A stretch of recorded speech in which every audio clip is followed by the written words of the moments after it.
Welcome to Wellington's Y Zone, a podcast dedicated to curate weekly sports conversations, be a constant sports hub for content and interview game changers within the community and the world. Back with another episode and have a lot of topics to get into as usual. And make sure to always follow Wellington's Y Zone on YouTube, Instagram. Follow my personal social, Wellington Burns, where you can see all of the updates with the content, the videos, different takes that I try to have, and just really updated content for this channel. So it has been a very eventful last couple of nights in the NBA. I definitely wanted to get to the games, Western Conference Finals, Eastern Conference Finals, and also get into what I'm looking forward to in the New York Cleveland Eastern Conference Final series. But first off, have to start off with San Antonio and OKC. I mean, 122 to 115. Wembanyama has 41 points, 24 rebounds, and the Spurs are able to win in double overtime, which is insane. Um, I really think with this game, it's one where this might be the awakening or kind of the assurance that Wembanyama really might be the best player in the league sooner than later. It really might be one of those games where we see it as like, oh, Wembanyama's ascension and how he is going to just really take over is going to be quick. It's not going to be like a slow, gradual process. It's going to be like a quicker process. So I personally think with this game, Stephon Castle had 17 points, Devin Vassell and Keldon Johnson each scored 13, and it was a collective effort from San Antonio. You really had a lot of guys chipping in, and De'Aaron Fox wasn't there. I mean, just imagine if De'Aaron Fox is there and he's able to chip in. He has ankle stiffness, so he wasn't able to make it for game one. But it really is one of those games where, look, they are able to just have such a flow and a rhythm where it's a collective team effort. Everybody's shipping in. It's just not a one man wrecking crew in Wembyama, even though he was a wrecking crew with the 24 rebounds. But look, I gotta say something. Wembyama did that, and the only other player to do something that with that young of a stat line was Kareem Abdul-Jabbar, and he took over that. He took over that metric. So I personally think that Wembanyama is really elevating, ascending before our very eyes, and we're gonna have to take notice. Like I'm not saying that the series is set in stone that it's San Antonio, because I think it's gonna be a back and forth series. But now OKC has to look in the mirror and be like, man, maybe we're not the better team. Maybe San Antonio is the team where we're really going to have to elevate. And I think they already knew this, but we're going to have to elevate and go up further. It's an unstoppable force meeting an immovable object. That's what I legitimately see the series as. Um, you know, OKC is usually unstoppable. Usually can just get through team after team, but now the Spurs are like more of an immovable object. And they've already beaten them three times in the regular season, but now it's like, okay, like what are you really going to do? Like how are you going to adjust in game two and really be able to take over? So personally, I think this is a great update um for the Spurs, knowing that they have a player like Wembanyama. It's not a over plant the flag in and this is done, but it is a sign that this is going to be the type of series where Chet Holmgren, look, he's got to step it up. He has to step it up against Wembanyama. There's no doubt about it. Alex Caruso was phenomenal. 31 points, second highest scoring game of his career, off the bench. And you know, even Jalen Williams came back, scored 26 points. Um, you know, Shea had 24 points, 12 assists, but was 7 for 23. It wasn't the same type of efficient um shooting performance from Shea that we usually see. And I think that was a big sign that this was going to be a tougher game for the Thunder. So looking forward to the rest of the next game too, because I think this is going to be the type of series where, look, it's going to be back and forth. The Spurs are hungry. Wembanyama is hungry. He wants to completely eradicate any noise of who should have been the MVP and this and that. He's like, no, I'm the MVP. Like I should be the MVP. I think that's how Wembanyama actually feels, that he should be the MVP. So definitely phenomenal performance. I also wanted to get to Pistons and Cavaliers because, the Cavs, they completely manhandled the Pistons, 125 to 94. And Donovan Mitchell was absolutely phenomenal in that game. I feel as though, with him scoring 15 of his 16, 26 points in the period of third quarter, it was just he was going on a tear, absolutely going on a tear. And Jared Allen, Sam Morrell each had 23 points. Evan Mobley finished with 21 points, 12 rebounds. And the guys who are the X factors, the guys who are the ones who chip in that are not just the top two players, they stepped up in a huge way. So when you see that, it lets you know that, man, these guys have what it takes. These guys are really going to step up to the plate, set the barometer for how things need to be, and really go forward with the totality of the output. Their output was just so good collectively. And I think that part of it is is what took them over. Because it's one thing if Donovan Mitchell goes off and he's a flamethrower and he does what he has to do. But when you get contributions from Jared Allen and Sam Morrell, look out. Absolutely look out. And I'm not the biggest Cleveland fan because you know how I feel about James Harden and what I think. You guys know how I feel about James Harden, man. Like I just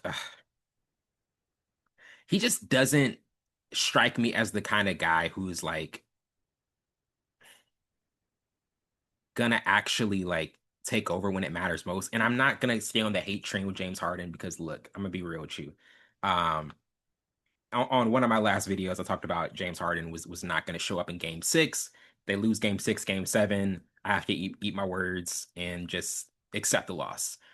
But like in full honesty and totality, I think that this Cleveland team is very solid. Um, they have a lot of good scorers and a big and Jared Allen, who I think is very effective, very efficient in what he does. So absolutely hats off to Cleveland. And then on Detroit's half, they lose in a very like blowout fashion. But the offense, they never had that rhythm offensively to get to where they needed to be. That was the issue with Detroit. They never had just kind of the actual offensive rhythm to get to where they needed to go to. And that's the part of it that just seemed so neutralizing and also very crippling for them long term.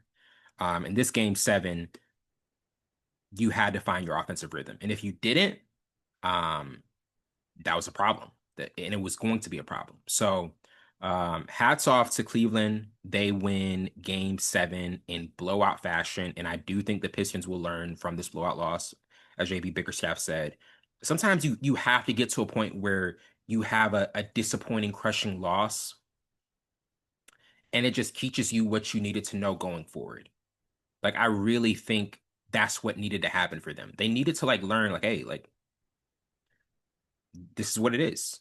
We gotta go through um we gotta go through the ups and downs. We gotta go through the pendulum swing.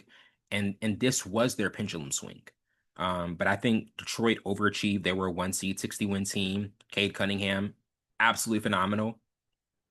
And so yeah, like this isn't the end of the world for them, but I do think it is a lesson in what's going to happen when you have games like this, when you have um just hurdles that you have to cross over, when you get bombarded by a team that is just better than you, on that given night and is just able to take advantage of what you can do. So hats off to Cleveland. They win 125-94.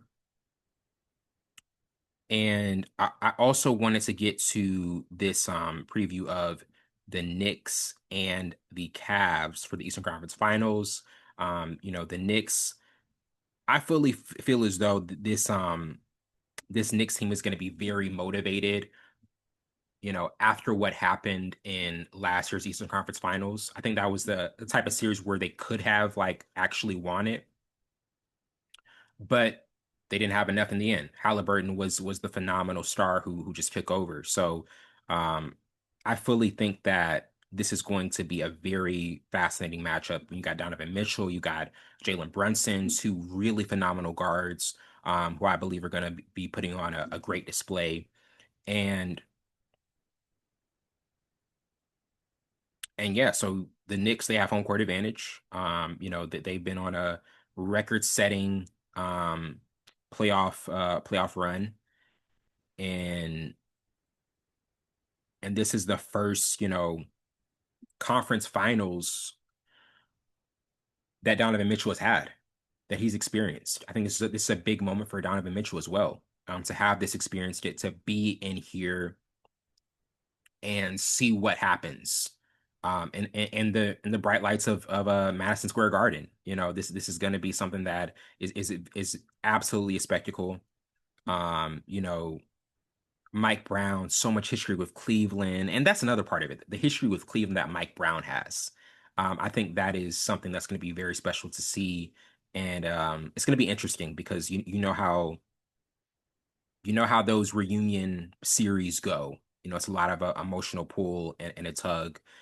New York has won 7 straight games. They've outscored Atlanta and Philly by combined 194 points, the largest margin ever through a team's first 10 postseason games. And the Knicks reached 140 points in both series clinchers and appear likely to get a bit of a lift, as Anunoby is listed as probable for tonight's game. So Anunoby is a key. He's a big key. I think the Knicks are going to need him to be able to propel in their series and get to the finals, because I think the Knicks are one of the teams that benefited from what happened last night with San Antonio OKC was the Knicks. The Knicks they're able to see that, oh, like we got a shot to like get this series over quicker. If we can get this series over quicker than OKC or San Antonio does it, they're gonna be absolutely just bludgeoned and um in a bit of a grind and just exhausted to get to the second to get to the finals.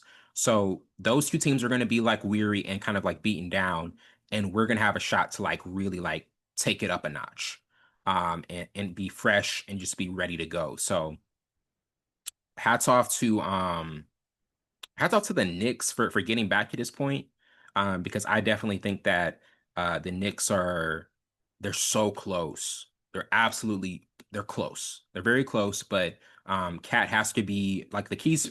I would say in this series, Cat has to be dominant. He has to be dominant. No ifs, ands, or buts about it. And Anunoby has to be present.